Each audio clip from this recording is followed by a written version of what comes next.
यहाँ कभी जो देश को तोड़ने वाली शक्तियां हैं, जो केवल धार्मिक उन्माद फैला करके, भाई भाई में लड़ा करके, आपसी सामंजस्य बिगाड़ करके, जिनका न बेरोजगारी से कोई मतलब है, न जिनका महंगाई से कोई मतलब है, न जिनका दवाई से कोई मतलब है, उन शक्तियों को न आजमगढ़ कभी फलने फूलने दिया है, न भविष्य में यहाँ कभी वो फले फूलेंगे। आपको मैं उदाहरण दूं, आप समाचार पत्रों में आप अपने जरूर सोशल मीडिया पर चलाइए कि देश की सुप्रीम कोर्ट ने जो इलेक्टोरल बॉन्ड का पर्दाफाश किया है, आप देखेंगे। मुझे बड़ा आज अफसोस हो रहा था कि कोविड शील्ड कंपनी ने 50 करोड़ रुपया चंदा दिया।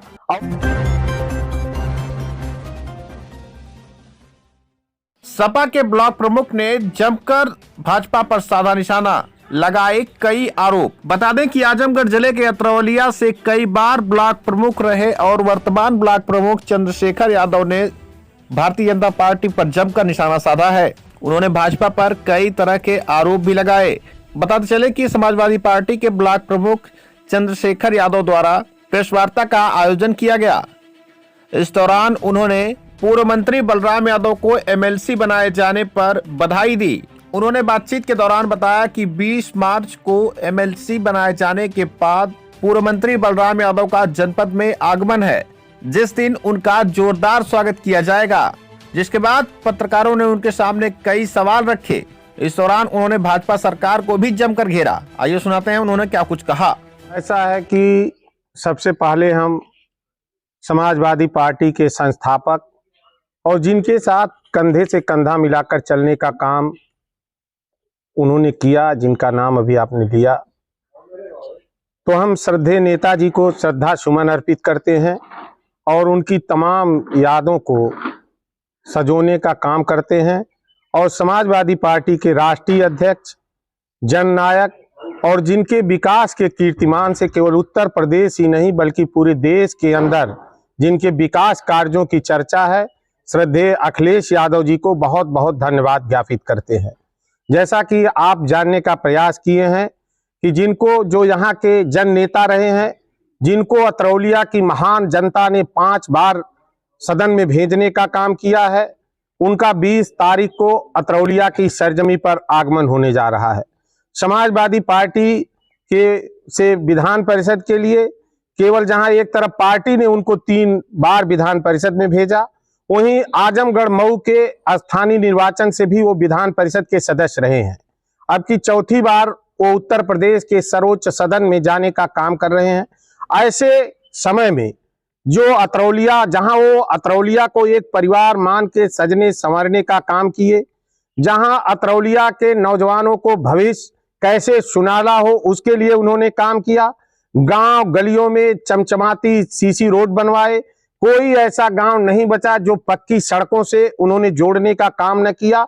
और इन तमाम कार्यों को करने के बाद चाहे आप देखेंगे अतरौलिया का 100 शय्यायुक्त संयुक्त जिला चिकित्सालय हो, चाहे आप देखेंगे मकराहा कनैला का पॉलिटेक्निक कॉलेज हो, चाहे आप देखेंगे समेदा का राजकीय महिला महाविद्यालय हो, चाहे आपके बगल अतरौलिया का राजकीय, जब अतरौलिया में राजकीय इंटर कॉलेज खुला था तब उत्तर प्रदेश के बहुत कम जिला मुख्यालयों पर राजकीय इंटर कॉलेज हुआ करता था। जब अतरौलिया में राजकीय इंटर कॉलेज खुला था तो उनके तमाम, जहां पर अतरौलिया की महान जनता ने उन पे जब जब विश्वास किया और उत्तर प्रदेश की सरकार में जब जब समाजवादी पार्टी की सरकार बनी तो अतरौलिया के चौमुखी विकास के लिए, चारों तरफ विकास के लिए, चाहे जिस रूप का विकास हो, व्यक्तिगत, पारिवारिक, आर्थिक, सामाजिक, राजनीतिक, तो समाजवादी पार्टी की सरकार में अतरौलिया के विकास के लिए कभी कोई डिस्कस नहीं हुआ, बल्कि अतरौलिया की विकास की जो भी फाइल गई, चाहे वो श्रद्धेय नेताजी के सामने गई हो, चाहे आदरणीय अखिलेश यादव जी के सामने गई हो, उस पे दस्तखत हुई है, कभी कोई डिस्कस नहीं हुआ है। ऐसे हालात में जब वो 20 तारीख को उनका आगमन होने जा रहा है तो अतरौलिया की महान जनता, अतरौलिया का नौजवान जिनको अपना अभिभावक मानता है, अतरौलिया का बुजुर्ग जिनको अपना सरपरस्त मानता है, जो उनके साथ चले हैं, 3 पीढ़ियों के लोग यहाँ भारी हुजूम अतरौलिया का उस दिन 20 तारीख को 11 बजे समाजवादी पार्टी कार्यालय अतरौलिया में आएगा और उनका स्वागत करेगा। और अपने अभिभावक को निश्चित रूप से जो अतरौलिया का उनका लगाव है, आप देखेंगे कि अतरौलिया में कहीं उस दिन सरसों फेंकने की जगह नहीं बचेगी। अतरौलिया में नई कुछ नहीं है। वो लगातार जैसा कि आपने कहा, चाहे मंडल कमिश्नरी हो, चाहे राहुल सांकीर्तन महिला अस्पताल हो, जितनी एक एक ईंट पर, आजमगढ़ ही नहीं बल्कि पूरे पूर्वांचल पर, चाहे आपका पीजीआई हो, आप बताओ मनुरी का हवाई पट्टी की देन किसकी है? आप जानते हैं, हम उन चीजों पर नहीं जाते हैं।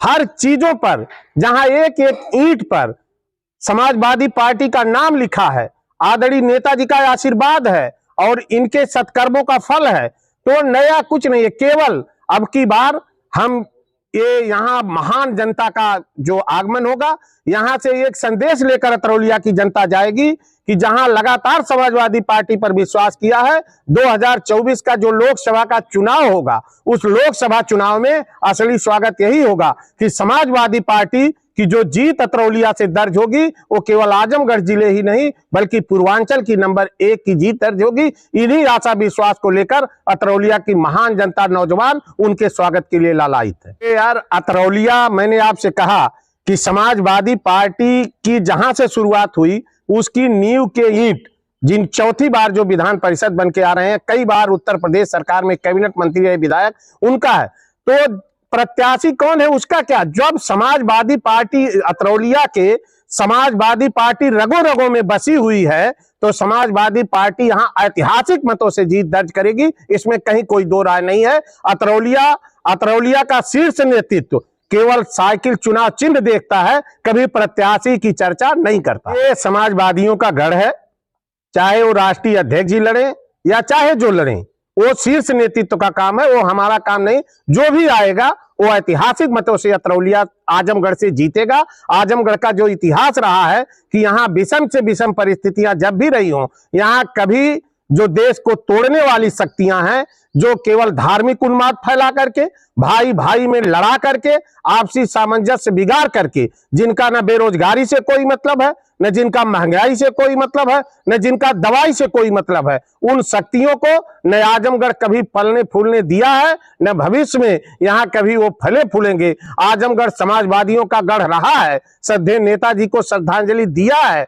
और नेताजी की अनुपस्थिति में ये पहला चुनाव हो जा रहा है। तो निश्चित रूप से जब नेताजी कहते थे कि इटावा अगर हमारा दिल है तो आजमगढ़ हमारी धड़कन है, और आदरणीय मुलायम सिंह, आदरणीय अखिलेश यादव कहते हैं कि इटावा अगर हमारा पहला घर है तो दूसरा घर आजमगढ़ है। श्रद्धेय नेताजी को यहां से सच्ची श्रद्धांजलि होगी अब की चुनाव में, और अखिलेश यादव को ऐतिहासिक मतों से समाजवादी पार्टी दोनों क्षेत्रों से जीती। कोई नहीं, सब नेताजी की यादें हैं, नेताजी का किया हुआ काम है, नेताजी का दिया हुआ संस्कार है, और अखिलेश यादव द्वारा बढ़ाया हुआ हौसला है। हम लोग निश्चित रूप से जिस हौसले से समाजवादी पार्टी को आगे बढ़ाते थे, उसमें कहीं कोई कोर कसर नहीं होगी, बढ़ चढ़ के आगे बढ़ाने का काम करेंगे, और जो समाजवादी पार्टी का इतिहास रहा है उसमें और स्वर्ण अक्षरों में अच्छा लिखने का काम करेंगे। हमारा कांग्रेस से गठबंधन है, निश्चित रूप से यहाँ मध्य प्रदेश में भी हमको सीटें मिली हैं, यहाँ भी मिली हैं। हम और कांग्रेस मिल करके जो ये फिरका फरस ताकते हैं, जो देश को तोड़ने का काम कर रही हैं, आपको मैं उदाहरण दूं, आप समाचार पत्रों में, आप अपने जरूर सोशल मीडिया पर चलाइए कि देश की सुप्रीम कोर्ट ने जो इलेक्टोरल बॉन्ड का पर्दाफाश किया है, आप देखेंगे। मुझे बड़ा आज अफसोस हो रहा था कि कोविड शील्ड कंपनी ने 50 करोड़ रुपया चंदा दिया और उसके बाद उसका टेंडर हो गया पूरे देश के अंदर, और अगर उस कोविड शील्ड का क्या रिएक्शन आ रहा है आप हमसे अच्छे तरीके से जानते होंगे।